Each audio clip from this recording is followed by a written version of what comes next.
So, welcome to another edition of Sales Conversations with Sales Experts, and I'm absolutely thrilled that I've got the man himself, Mr. Robin Waite, in the car with me.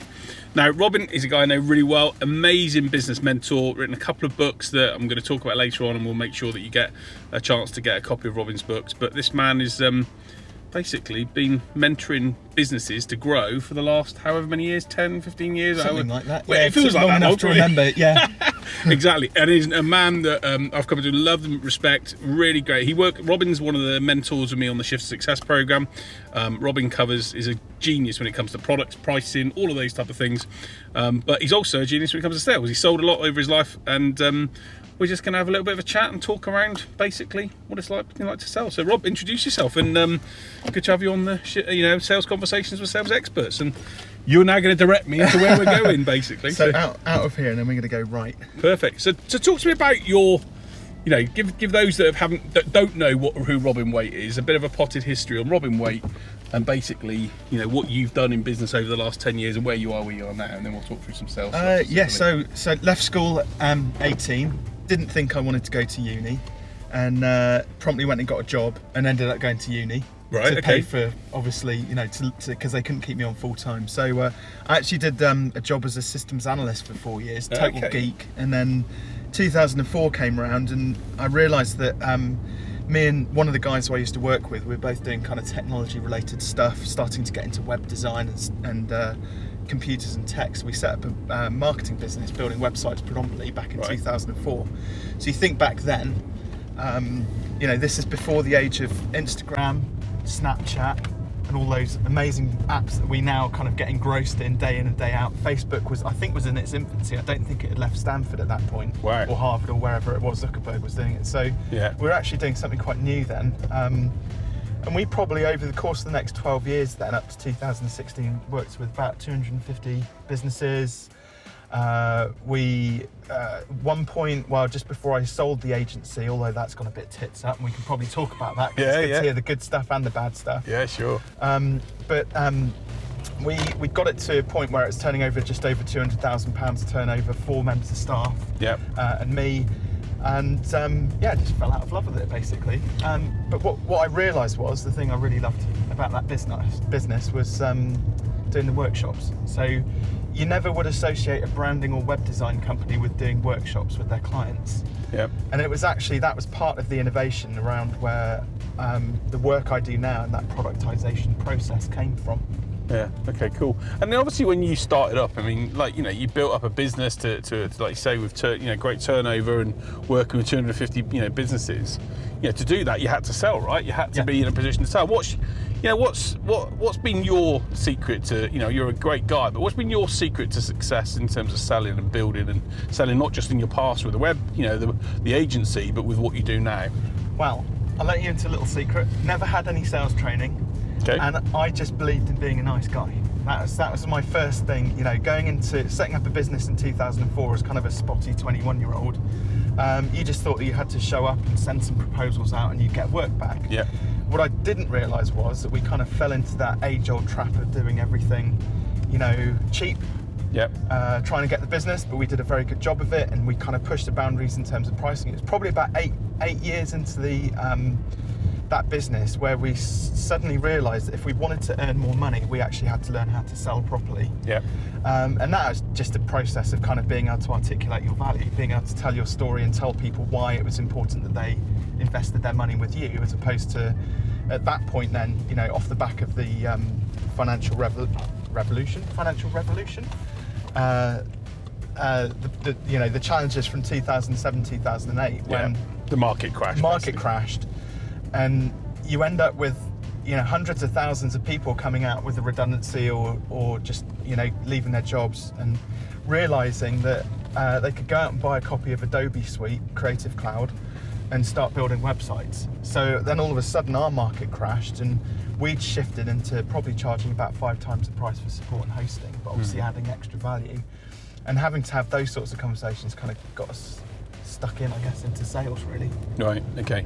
And it's funny, you mentioned about, great points at the start about articulating your value. That's one of the things, again, that a lot of business, I know you coach and support a lot of businesses now, but it's one of the things that I think a lot of businesses don't do early, isn't it? They don't try and educate, and educate is maybe the wrong word, but they don't try and focus on their value. They literally just try and sell from the get-go and expect people to buy, and that's always going to be that's tough, because how can you expect someone to buy from you when you don't show your value? Well, that's exactly, but the thing is, nobody teaches us how to do this stuff. So you go to business school and they teach you Maslow's hierarchy of needs. Yeah. That doesn't have sales as one of the bits of the triangle, unfortunately. So you end up learning all of this amazing theory, but putting it into practice is a completely different thing. And pricing's a funny one. I mean, I know we're going to talk about this a bit later on, actually, as a separate thing, but how did you set your prices when you first started out in business? It's a really interesting thing, actually, in terms of which business. So if it was my software business, where it was based upon what I felt the market was able to afford and to do, but I got that wrong. It's probably fair to say I got that pricing wrong. In terms of my other mentoring business, it was more based upon the impact I could have and what I would do. But that was probably based on the experience you had from earlier on. So, agreed, yeah. But earlier on, you were comparing yourself essentially to the competition. So James is comparing himself to Alex. Alex is comparing himself to Trisha. Trisha's comparing herself to Stuart, and Stuart's looking back at James. Right. So there's this cycle going around of everybody looking at one another. Yep. To compare their prices, and fundamentally, like, everybody's wrong.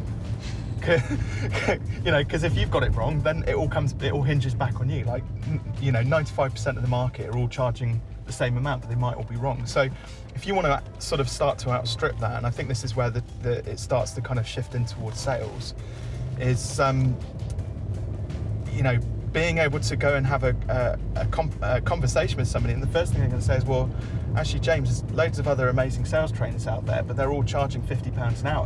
Why are you better? That's not what we want. Perfect. Right. So, but you know, it's a really good point around actually the element of value. And yeah, I mean, I always say to people, the best thing about mentors, and both of us are mentors to lots of businesses now, is we've made all the mistakes. Yeah. We've done the things wrong, and that's one of the things I know we're both passionate about, is that don't do what we did, because you can save yourself a lot of time and a lot of grief and a lot of heartache by not being in that way. But just talk about the sales side of things. You mentioned about being a nice guy as well, and it's really ironic that you say about that, because a lot of people feel that sales is about just trying to be self-serving rather than serving someone else. And yeah, actually, if you're a nice guy and you're really able to connect with people, you can do business, because people still buy from people. Yeah. Well, I think the thing is, like, fundamentally, that's going to start the conversation off. Yeah, I'm just trying to straighten that. That's fine, don't worry, it's fine.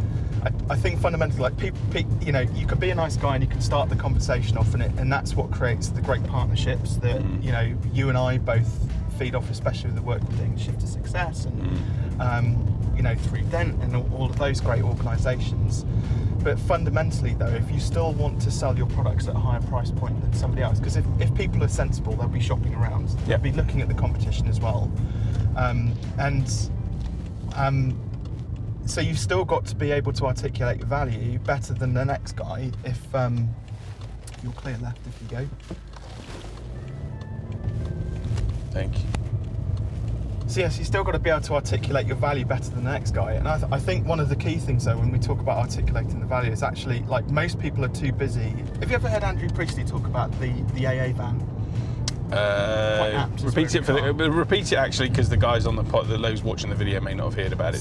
So Andrew Priestley is this great example, great story about, you know, imagine you've been driving for 5 hours, you've been to a conference or something like that, and you're on a long journey heading back down to the southwest, and then, you know, it's chucking it down with rain, it's dark, it's 11 o'clock at night, and then your car breaks down, right?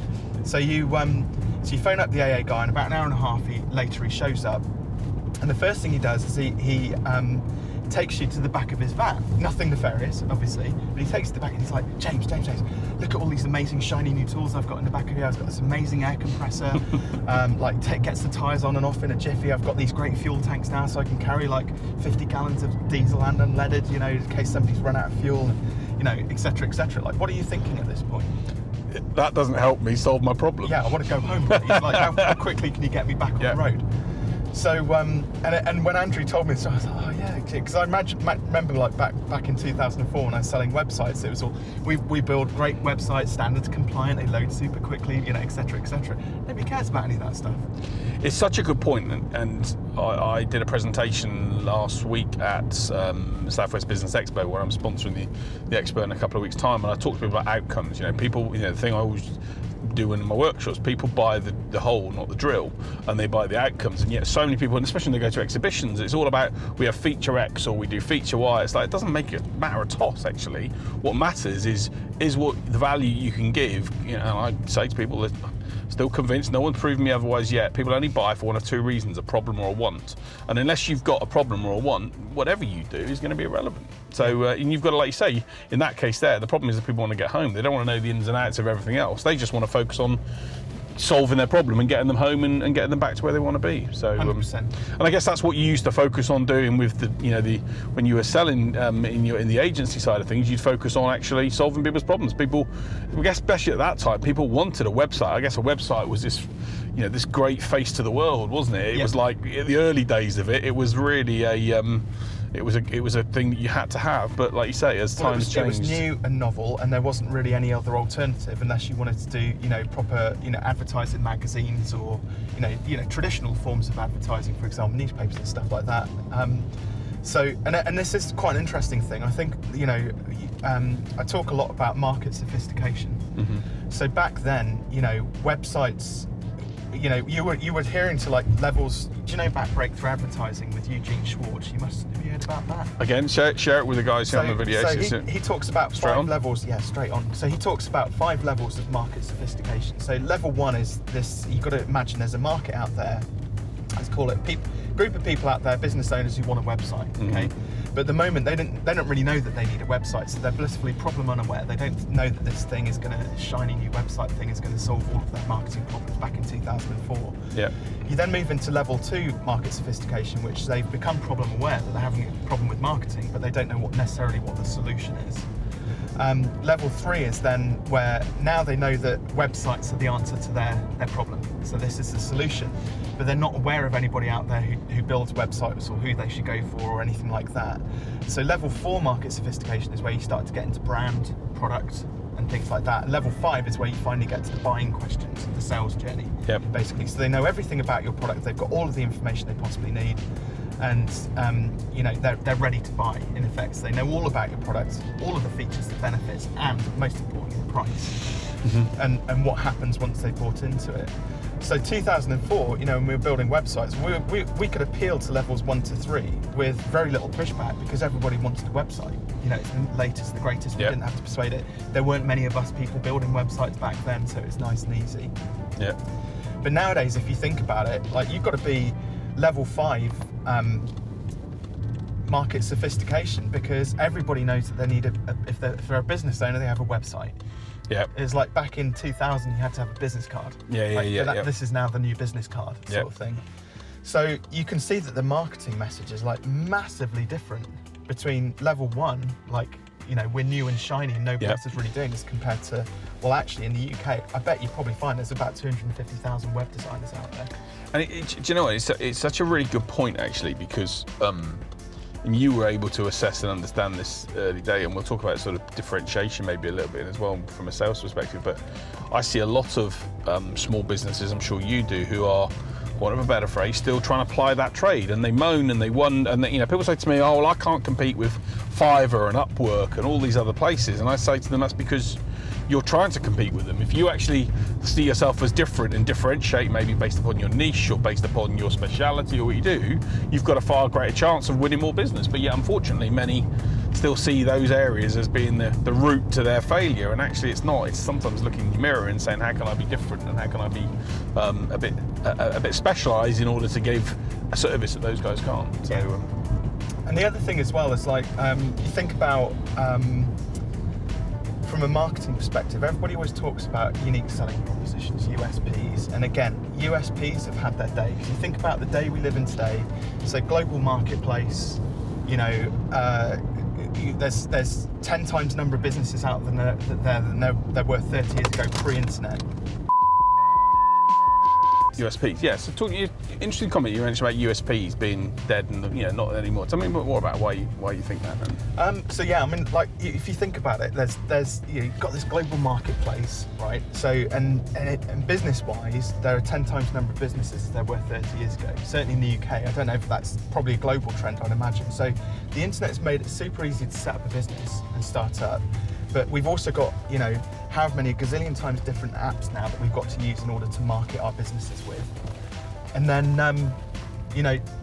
alongside that, you're competing against 10 times the number of people. He's probably wondering, where the hell are we going? 10 times the number of people, competing in the same marketplace. USPs don't exist anymore because there are no new ideas, are there? Like, there's no, and the only way, if you're doing something which is a fairly, typical, traditional a business coach, fairly typical business. They have been around for a long time. Mm-hmm. Just not many people knew about them. Sales training's been around for a long time. Mm-hmm. Web design been around for sort of 30 odd years now since the advent of the internet. Yeah. So there aren't really any new ideas in those sorts of marketplaces. So you can't really have USPs. So I feel there isn't really any choice but to get better at sales. Yeah. It's interesting actually you say that, and I think you're right. These guys, they all need to get better at sales. But one of the things that when I start working with people, initially I talk to them about what are the key things that they've got to do. And the first thing that I say to them is the best sales campaigns start from knowing who you target and what you're perfect for. And it's if you try and go after everyone and everything, then it's hard. So you can sell, but it's harder. There's more elements to do. Whereas actually, if you can say, actually, I'm going to specifically going past a garden centre, and I'm going to become a web designer that's specific for garden centres, and I know what these people need, and I know how to get their message across. You've got a far better chance of being able to offer value than you have of than of being able to just be a generalist. And a lot of people are afraid of that, though, if I'm honest. They're afraid of being seen and being pigeonholed in that way. And I say, I can't. Well, they think they're cutting out a big chunk of the marketplace or their potential prospects, and the reality is actually they're not. Yeah, well, this is it. They're not cutting out people, but they're not cutting out people. But what they're doing is they've been in a position where they don't have. Doesn't mean they can't sell to anyone else, but I always say to people, at least you're giving yourself a focus area to go on, rather than just saying I'm going to be after all things and everyone. But to talk to me about, you obviously decided. I know when those that you have heard you speak, like myself, you decided. When was it when you decided to make that change 2016. in your 2016? Yeah. And obviously you now coach people on how to sell. What do you think some of the top 3 mistakes that small businesses make when it comes to sales? Oh gosh. So the first one is assuming that the sale is guaranteed. Because I don't know about, especially if they've got their pricing wrong and they think they're cheapest in the marketplace. So they wear it like a badge of honour that they've got like an 80% conversion rate or 90% conversion rate. And they're actually like, well, straight away, I bet. And they think that makes them a good salesperson. Yeah. So I always say to people, well, that's great, but how about you go and treble your prices and go out and get the same conversion rate? Because if you're a good salesperson, you can do that. Yep. So I think that's probably the first one is not, I suppose it's misreading the data. I suppose that's one way of looking at it and thinking that they're a good salesperson.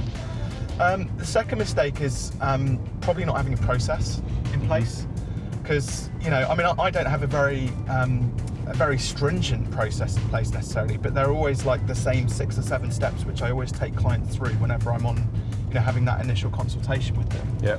And it's that process of finding out kind of where they're at the moment, what's the best possible solution that they want to get to. We're going over a motorway now. Yeah, perfect. Yeah, perfect. That's great. Why is motorways important? I'll tell you that in a second, actually.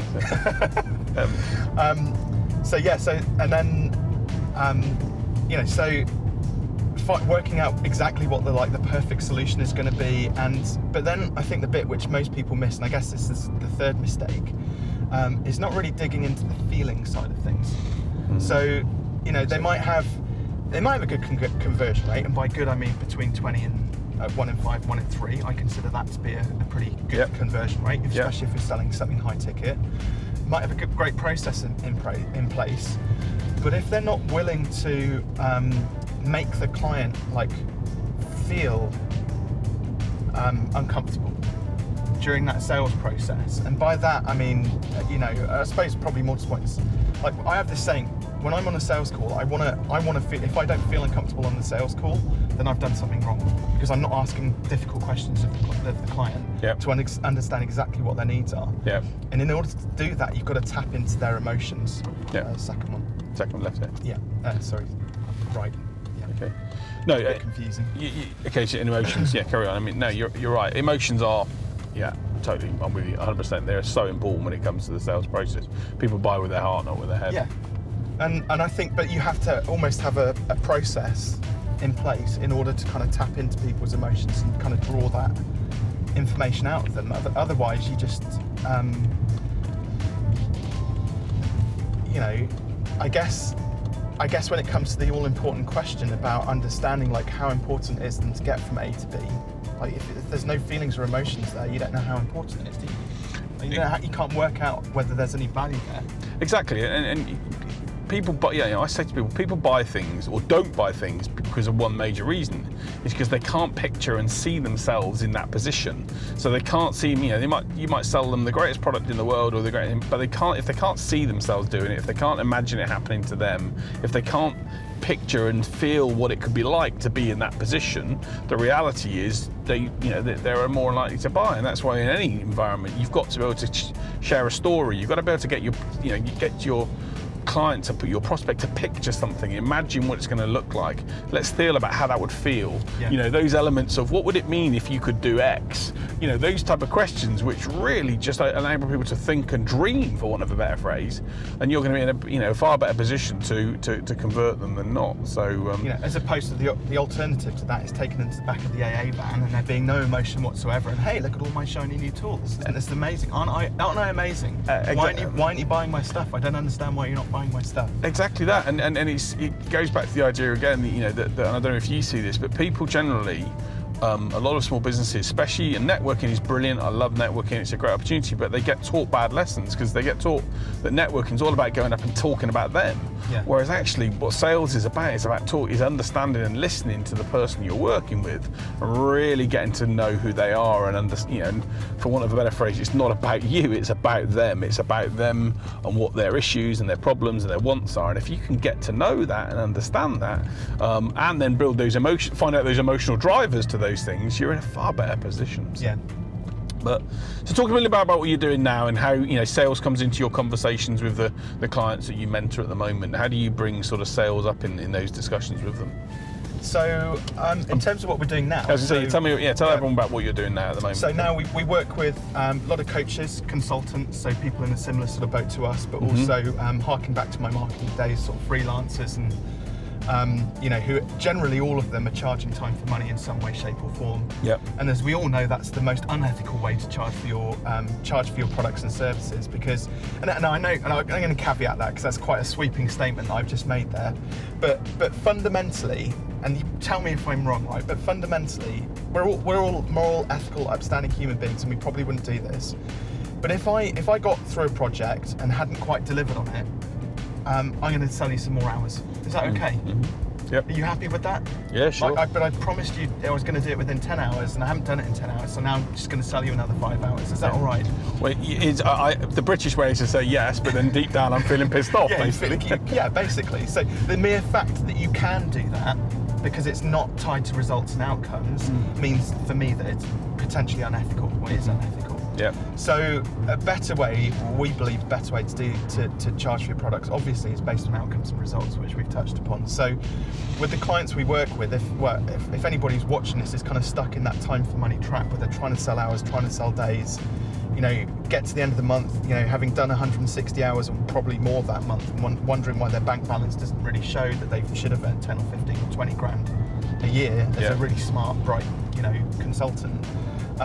They're sort of the perfect client for us, and what we do with them is we kind of go through the process of breaking down their offer, their product, rebuild it back up so that they can articulate their value that much more easily. We dig into the pricing side of things, especially because most people charging day rate are vastly undercharging. So typically once they've gone through our process, they'll be charging 2, 3, 4, 5 times, even more than that. We've had clients get even better results. Yeah. But pricing is actually like a 3-stage process. So it's about, first of all, we sow the seed of the idea. Then we kind of say, okay, well now you've got to go and pitch it to 10 or 20 people. So start that sales process. We're kind of bearing around sort of up there. Up there, yeah. We're straight on up. Straight up here. That's it, up there, yeah. So we get them into that pitch sort of sales scenario. So we get them to sort of do 10 or 20, to put 10 or 20 offers out there, and then during that process they're going to close something, so they'll validate it, and then the first thing that comes back, and bearing in mind we've had 100 plus people through the accelerator now. Wow. Okay. Every time we go through that validation process, they always come back to us and say, "Oh, that was easy, Rob," which is funny, and it takes about 4 or 6 weeks. It takes a while to go through. And then the final part is lead flow. So it's not about generating leads, it's the process of making sure that we've got all the assets, the right processes in place to reduce the friction in the sales process. So, and I mean the customer journey right the way through. And it's great to talk with someone about journeys and the elements around that, because it's such an important point in the process. One of the things I generally also feel a lot of companies do really badly is that they get a lead, and a lead comes in, and then that goes somewhere for a day or two until they're excited, then other things happen, and suddenly that lead just falls off and so having flows where actually, let's see how many leads we brought in. We brought 50 leads in at stage 1, and then we've now got 40 of them to a call, and 30 of them to a meeting, and 20 of them to a proposal. At least know your numbers, at least be in a position where you've got those things in place. So many businesses, again, that I'm afraid that I hear, and big advice to you if you're watching this, just measure how many bits of business you bring in at different stages. If you don't, you're going to waste so much time and money from a perspective of marketing and resource and your time. When invariably, I did a workshop last week, and I said to them, "Oh, right, I want you to write down 10 leads that you've got that you can remember right now." And they were like, "Okay, right," and they were writing them down. And I said, "Right, and if you've got a CRM or a spreadsheet, I want you to look at the spreadsheet and how many of them are on your spreadsheet now, and how many of them are new."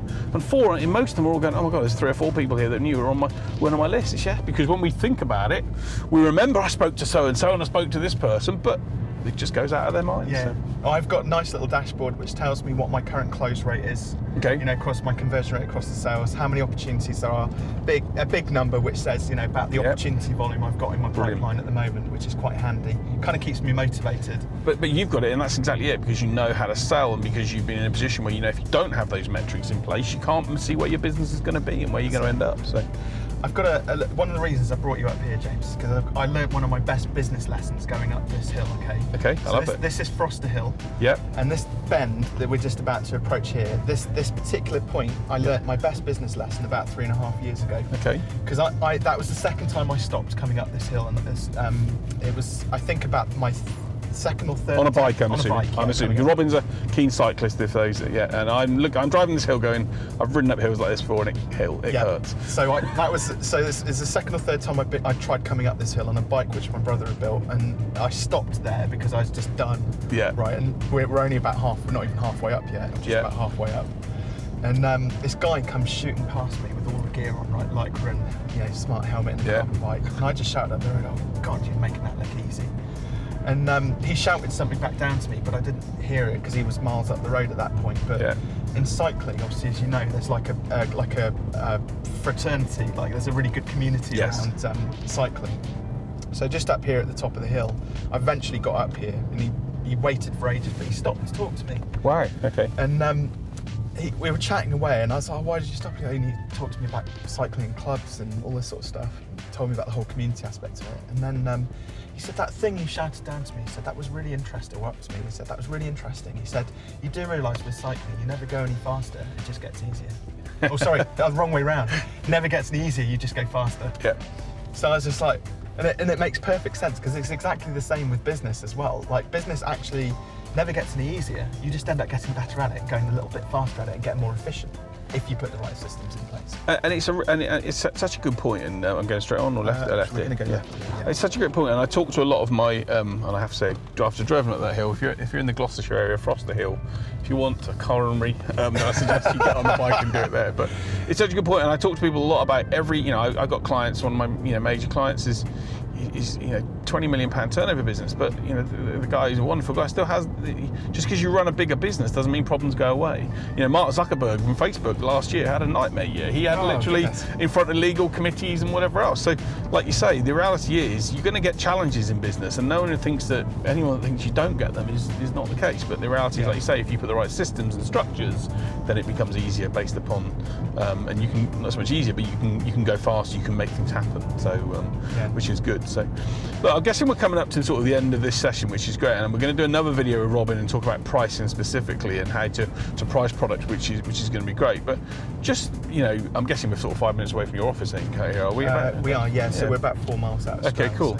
So what are the key things then, from your perspective of selling, is of building that personal relationship and that engagement? What are the things the mistakes that you see? We mentioned these briefly at the start, but things that people do wrongly that you think, actually, or that you've seen with your clients. You talk about pricing; they're priced too low based upon they don't price based upon the impact they have. Why do you think that is? Is it because people's nervousness? They're afraid of hearing the word no. It's purely down to emotions, and especially in the sales side of things. What I tend to see, where I tend to see people getting really sort of caught up with it is, if there's something at stake. So, and what I mean by that is, like, if you imagine you wake up in the morning, you've got no money in your bank and you've got to sell something, right? You're going to be desperate, especially if the mortgage payment's coming up. You've got to put food on the table for your wife and kids and stuff like that, or husband and kids. We can't be sexist on here. 100%, or whoever it is, basically. Or partner and kids. I probably should say that, shouldn't I? But and the realities are, then when you go into that sales situation with a mindful of scarcity, my belief is that sales should be 100% focused on the client and getting the best result for the client, whether that means walking away from the sale or closing it, doesn't matter. But if you're going there with a scarcity mindset of, I need this for me to put food on my table, all of a sudden it's all about me, it's not about the client. Yeah, and I don't believe that you can make a genuine sale in those circumstances within the best interest of the client. And I think that's one of the key things that we kind of work on, especially from a mindset perspective, is you've got to separate off your emotions from sale, whether it's a yes or a no. You should have no emotional response to that. Okay, fair enough, if you want to go and crack open a bottle of bubbly with the wife in the evening, once you've closed a couple of sales, brilliant. Or husband, that's absolutely cool. That's fine. But in the moment when you close, that you should be totally emotionally unattached from that. It's another great point, really great point around actually being able to deal with the word no as well. And a lot of, there's a great book I'm listening to at the moment, I'm sure you've read it, by a guy called Chris Voss, called Never Split the Difference, and he talks a lot about actually getting to know is great, because when you get someone to say no, they're in control. Yeah. And when you get a prospect in control, and when they feel like they're in control, because ultimately in sales we want to be in control of the process, but when the prospect feels like they're in control, you can get great results. But it's about being able to have those conversations, isn't it? People are afraid of the word no, they're afraid of rejection, they're afraid of, they don't like me, or it means that I'm rubbish or whatever. It just means that maybe you're not right for them at that time. But being able to deal with that emotion is quite tough for a lot of, especially coaches and people that I'm sure you engage with, because they want to feel like their service is great. Yeah, 100%. And I think, the way I look at it is, I would rather be poor and have operated in the best interest of every prospect I'd ever spoken to on the phone, or if I had 100 prospects and I had to, between the two of us worked out that my program wasn't right for them. Well, one, I'd have to look at my marketing, make sure my target market's right. But two, if I've walked away, it's okay, you can carry on. Oh really? Yeah. Road ahead closed. I'm carrying on. We're going to turn right before we. Robin Waite. No, I'm joking. It's fine. It's good. Yeah. Fearless, exactly. Yeah, fearless coaching, fearless driving. So carry on. I'd rather have walked away from those 100 deals knowing that I'd done the right thing by the client. Yeah, it's so important, and it goes back to, again, when I have in my model I talk about, in sales like dating, number 6 is there a fit? Because what happens is people try and put square pegs into round holes, and that just leaves everyone with a shit time. The client's unhappy because they don't get really what they want at the end of it.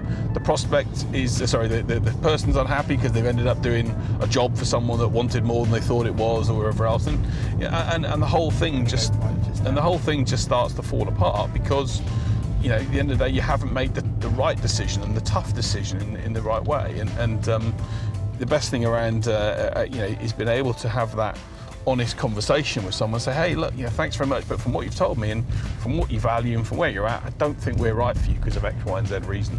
And it's about having that sort of conversation and working in that way, isn't it? So, we're having a real bit of a challenge today with the GoPro, but Robin's been a sterling job in moving that in place. But look, it's been great to talk about these elements around sales with you and talk through how you made the results you have with people. Any final sort of tips before we finish off the video, and in terms of, for those watching, if you're a coach watching this, what I'm also going to do is I'm going to get a couple of copies of Robin's books. So talk to everyone about your books, the 2 books you've written, and especially your Take Your Shot was obviously one that you did with the golfing one, but the online business startup is one that you're most famous for, isn't it? So. Yeah, so online business startup. So I wrote that in 2014, I think it was. So it's 5 years old now, and. Yeah, that was really a compendium of all the things that I wish I'd known in business when I first started out. And it says online business startup, but it covers online and offline. Yeah. I remember I was sat in a seminar with Lucy McCarraher, the author, big author and publisher, and put my hand up, and I'd never done any events like this before. And put my hand up and I said, I think about writing a book, and I was thinking, I want it to be about websites, but I want to write a chapter about business, because there's a few things about business and Dan Priestley was sat behind me, and he said, write it, mate, just write it. So it ended up being 10 chapters, a bit about the business, the one chapter. And that book's now gone on to, it was a bestseller for the best part of 2 years, and most people talk about having this, a bestseller on Amazon, and it's a bestseller for 2 hours or a day or a week or something. Mine was up there for 2 years. Wow. Across all the chapters. It still occasionally bounces back up there, and it's sold 5 figures, I think, wow. easily. So tens of thousands of copies, which is pretty cool. Yeah. But that was about the website and the branding side of the business. And when I set up the coaching practice in 2016, the book didn't quite, it was bringing not quite the right sorts of clients to me. So. Yeah. So I wrote Take Your Shot, and actually it's just a story about Russ, who's a golf pro who ended up being one of my first coaching clients. Yep. I think by about page 76 I do start to go into artistic sort of, have our artistic license in terms of some of the story which I tell, and we just kind of went into his goals and things like that. And that book's gone on to be a fantastic lead magnet for me. I get some calls now booking pretty much weekly through people who've read the book and said, it's changed my life, I want to have a chat with you about my business. And it's nice you can do that with a book. It is, and you're going to be, I know we both know Mr. Siri very well, and he keeps on nagging me, and it's funny, I was talking to Jason Greystone, so if you don't know, Jason Greystone is another, I'm going to do this session with Jason in the next couple of months actually.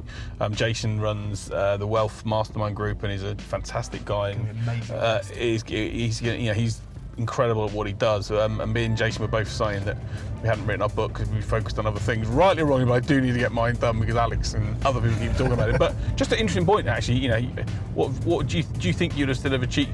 The reason I think it's relevant because content, you've obviously used the book as an element of focusing on content, and obviously you've got it, and no one can ever take it away from you. Do you think you would have achieved some of what you've achieved without the book, do you think? No, honestly, really? I would have struggled, and the book's opened up so many doors. Predominantly, I've got clients through the books, don't get me wrong, but predominantly the book opens up the door for things like speaking gigs and podcast interviews.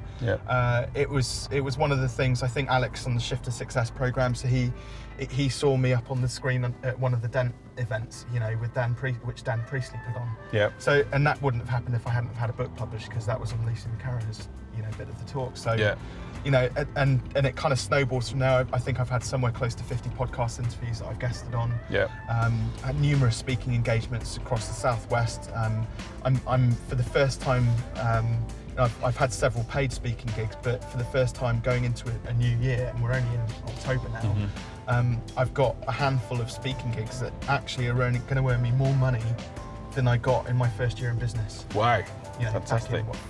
15, 16 years ago. Yeah. Which is something, it's not much, but it's. Oh, it's still, but it also shows you as well, and sometimes that's the thing, isn't it? I would encourage the people I work with to stand out, tell your story, be able to shine a light on. It's the only part in the process that's this that is about you. But when you do get the chance to talk about what you do and how you do it, you've got to be able to have a story to tell. It's like, if I say, if you go on a date with someone and they just literally say, there's nothing interesting about me or I haven't got anything to say, then you won't go on a second date with them.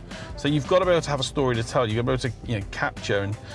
And people say to people don't buy what you do, they buy why you do it, and they buy your reasons for operating. And I think that's such an important factor to be able to showcase, your why, your duvet chuckle, as Joe from the Innovation Beehive would say.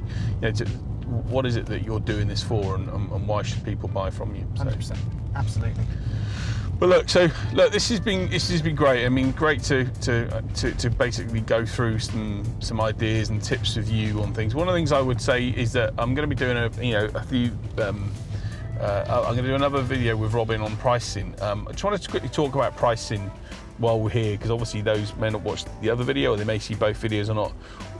Pricing is one of those challenges that lots of small businesses have, and they always sort of say, well, I don't know what to charge, and I can't charge this figure or that figure. Or maybe they've got existing customers, for example, where they've learning some new skills, they've been on you've read your books or been on your course, and they've got customers that they want to increase their prices with. Any thoughts that you want to give in the video here about 2 or 3 things that they can do, that they can basically do to try and deal with that difficult conversation, shall we say, with their existing clients?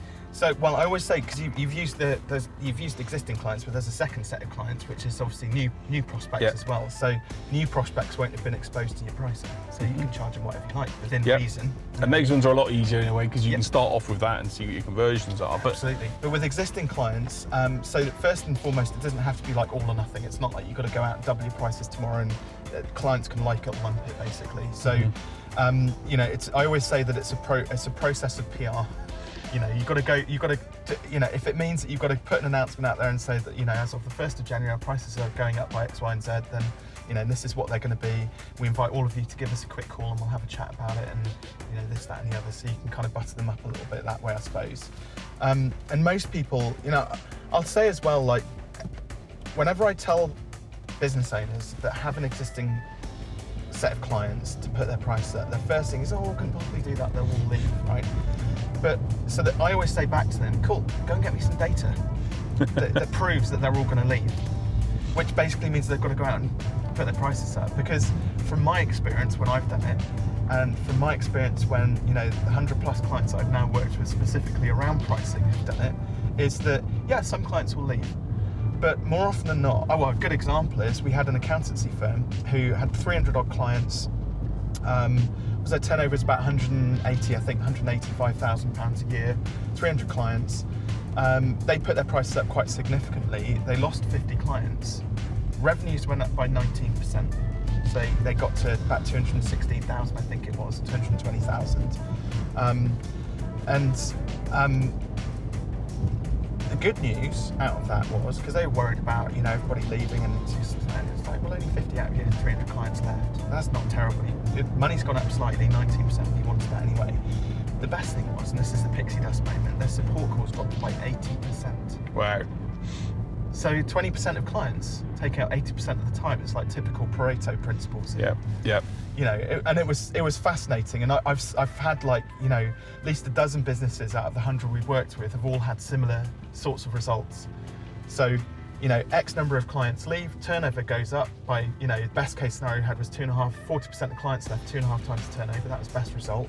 Then support calls just drop off the face of the cliff. Because it's all the clients who leave who are a pain in the arse. Or that don't value you. Yeah, exactly. And they expect, nothing, money for nothing. And that's there's a guy I know in London I've been trying to work with for a while, who provides some incredible services, personal security services. I won't say any more than that, because he might be watching the video, but who is exactly, I can't raise the prices to my clients. I'm like, well, they don't value what you're doing at the moment. So if they don't value, if they see you as a commodity, they're going to be looking around for a lower price anyway. So if you haven't got that value there, it's a challenge. The other key thing is, people always talk to me about, again, I came from the IT market, the IT computer space, and people used to talk about sort of the relationships, and they used to be charging 20-25% on kit to charge. And I said, well, the days of a reseller just charging money on the top just don't exist anymore. You've got to add value, and if you add real value and you make a difference in that person's world, you should be able to have an honest conversation with them and say, look, you know, let's talk about the value I add and how I make your world a better place. Yep. And look, would you agree that if, you know, it makes sense if, you know, I've got to survive as a business as well. I always say, you say people, it doesn't help, you know, it doesn't help, you're not going to help your clients if you go out of business because you can't afford to operate. So just have those honest conversations and say, look, be honest with me about my value. If you think that I can, if I give you value and I'm worth of that value, then hopefully you'll be supportive of the agreement. But if you're not, this is what I'm going to do because I need to do it for me. And like I say, when you have conversations, people generally feel more comfortable with them. I'm sure there's also like a famous saying out there as well. I can't remember exactly how it goes, but you know, when one door closes, another door opens. Yeah, so you lose a client, straight away you've got time, capacity, resources available to go out and find the perfect client. Brilliant. But so we're in the middle. We must be quite We're near. in Stroud now. Yeah. So we're. So is your office based in Stroud? It's right in the centre. So we're going to go and find the car park and then. Oh, it makes perfect sense. Question for you: Stroud was just while we're on a completely left-hand subject. Going. Stroud, the basis for, someone said to me the other day that this was the birthplace of the Extinction Rebellion. Is that right? Yeah, absolutely. So Stroud is the base. So there you go. So if you're watching this video and you've been watching the protests on the Extinction Rebellion, Stroud is the birth. There you go. I guess the European thing up there, but it's the birthplace of the Extinction Rebellion. That is the Ecotricity. Dale Vents, yeah. Yeah, okay. It's HQ basically for Ecotricity. So we're going to go round to the right. Okay. So yeah, so this is the birthplace of, and well, because Stroud's got this sort of reputation for being not sort of. It's a bit of a hippie. I was going to say hippie-ish, but maybe that's the wrong term to use now. Yeah. But, if you're being really totally un-PC, a lot of people locally know it as being knitted. Knitted. Knitted. Everybody goes around in knitted jumpers. But we've got the best farmers market on a Saturday morning. Really? It is absolutely amazing. Yeah. Oh, fantastic. So if you were staying, it's not the delights of Stroud. I may well come back up actually for that. So look, it's been great to go through stuff with you, Rob, and Robin, and to talk through this. Any final thoughts you wanted to mention before we sort of finish up this part of the video, and from a sales perspective, any last tips you want to share or thoughts you want to share in terms of from a sales perspective for those watching the video that they need to look at? I don't think so. What on earth is going on here? That looks like trucks to me for cameras. I was going to say normally this is parking spaces, but we're obviously doing some filming somewhere. Yeah, we could be extras. We might be extras. You might see us more than just on the video here. Yeah, quite. Yeah. So look, no. In short answer is no. I think we've given a ton of value today. You have. Well, you certainly have. You've given lots of great insights and ideas, so which is great. So look, we'll finish up here now. Thank you ever so much, mate, for your insights, your knowledge, your wisdom.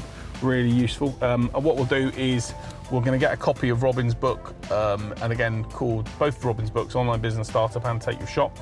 And if you'd like a copy of the book, put in the comment section below, and I'll make sure I get a copy to you. So that's it from this episode of Sales Conversations with Sales Experts with the great Robin Waite. Thank you, mate. Really appreciated.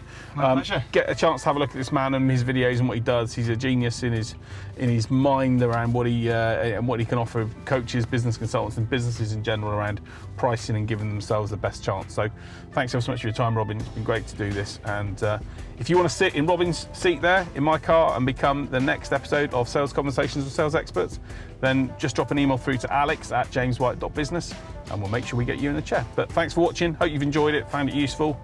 Love you to share your comments in the section below or subscribe to the YouTube channel. But I look forward to sharing another conversation with another sales expert really soon. Bye for now.